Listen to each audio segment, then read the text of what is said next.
Thales प्रमेय का विलोम, इसे हम आधारभूत अनुपातिकता प्रमेय का भी विलोम कह सकते हैं। ठीक है, जैसे थेल्स प्रमेय में क्या कहा गया था कि एक त्रिभुज है और इस त्रिभुज में हम क्या किए थे, इस भुजा बीसी के समांतर एक रेखा खींचे थे जिसका नाम क्या रखे थे, डीई। ठीक है, यानी इसमें आपको पहले क्या बोला गया था थेल्स प्रमेय में कि इसके समांतर यह रेखाखंड है और रेशियो कौन सा बराबर है, एडी बटा डीबी इज इक्वल टू एई बटा ईसी। ठीक है, यह थेल्स प्रमेय का कथन है। और थेल्स प्रमेय का विलोम, इसका उल्टा में क्या कहता है कि यदि किसी त्रिभुज में एक रेखाखंड दो भुजाओं को समान अनुपात में विभाजित करता है, अर्थात यह रेखाखंड यदि इसको और इसको ए बी और एसी को एक ही अनुपात में विभाजित कर रहा है तो यह जो रेखाखंड है वह तीसरी भुजा के क्या होता है, समांतर होता है। यानी पहले क्या बोला था, ये समांतर है तो ये भुजाओं का अनुपात बराबर है। और थेल्स प्रमेय का विलोम में क्या कहता है कि भुजाओं का अनुपात बराबर जब होगा तो यह रेखाखंड इसके समांतर होगा। यानी यहाँ पर आपको पहले बोल दिया कि D by D B equal to A by E C है। आपको सिद्ध करना है कि जो डीई है वह समांतर है, पैरेलल है किसके, बीसी। ठीक है, तो हम यहाँ पर क्या करेंगे, एक त्रिभुज बना लेंगे एबीसी और इस त्रिभुज में रेखाखंड डी इस प्रकार से खींचा गया है जो ए बी और ए सी को क्या करता है, समान अनुपात में विभाजित करता है।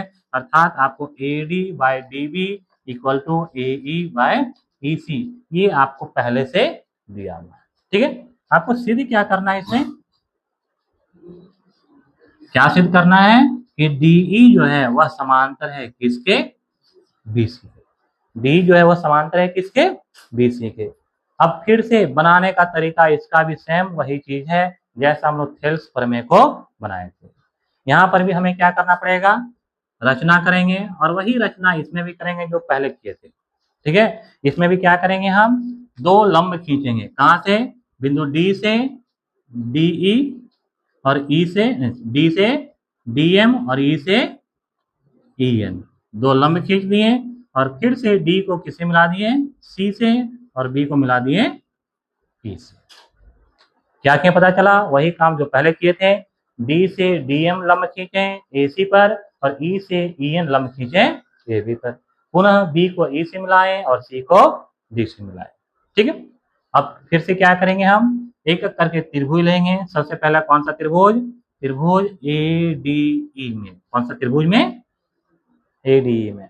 वही काम area of triangle ADE equal to क्या हो जाएगा, हाफ इंटू बेस क्या है, एडी इंटू हाइट क्या है, ईएन। इसको मान लेंगे इक्वेशन 1।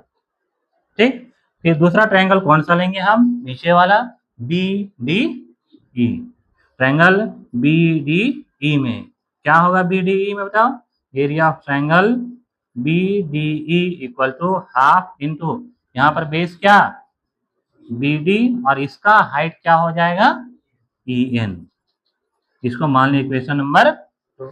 फिर से क्या करेंगे, इक्वेशन 1 और 2 को एक दूसरे से भागा देंगे, यानी इक्वेशन 1 को इक्वेशन 2 से डिवाइड करने पर क्या हो जाएगा, area of triangle A D E divided by area of triangle B D E equal to half into E D into E N by half into B D into E N.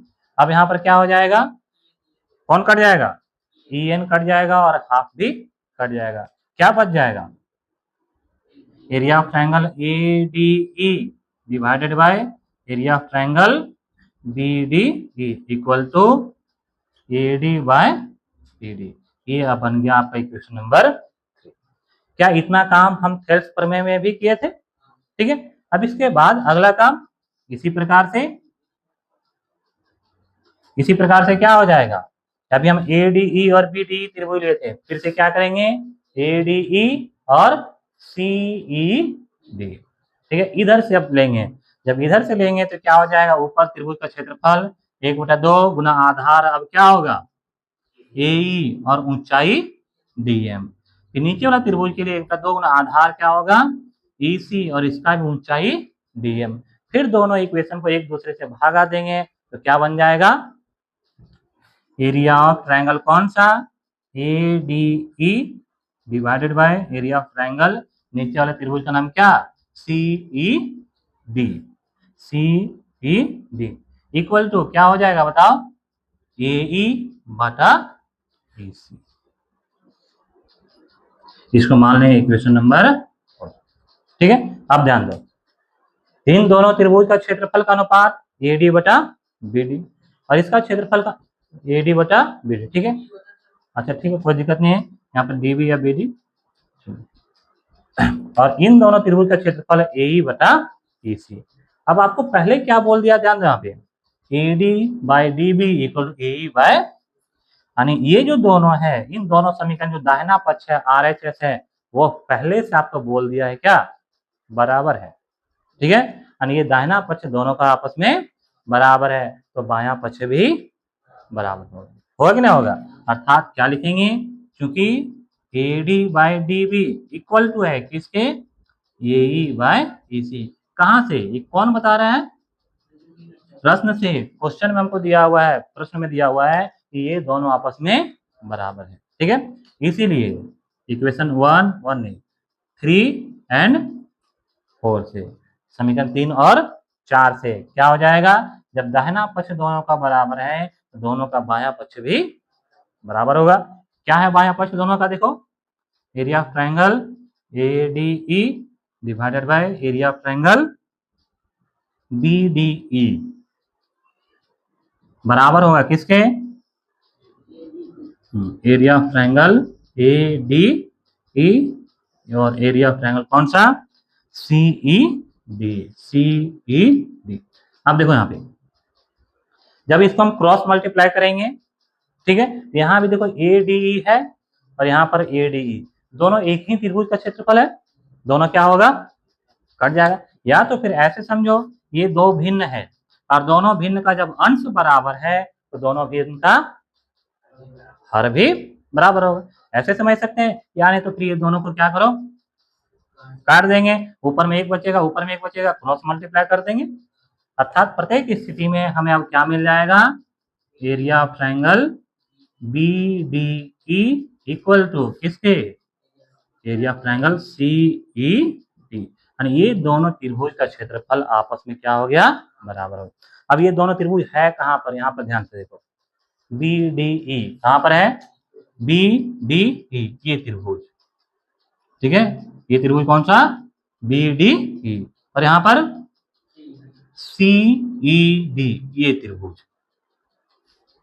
अब बताओ इन दोनों त्रिभुज में क्या संबंध है, दोनों का आधार एक ही है।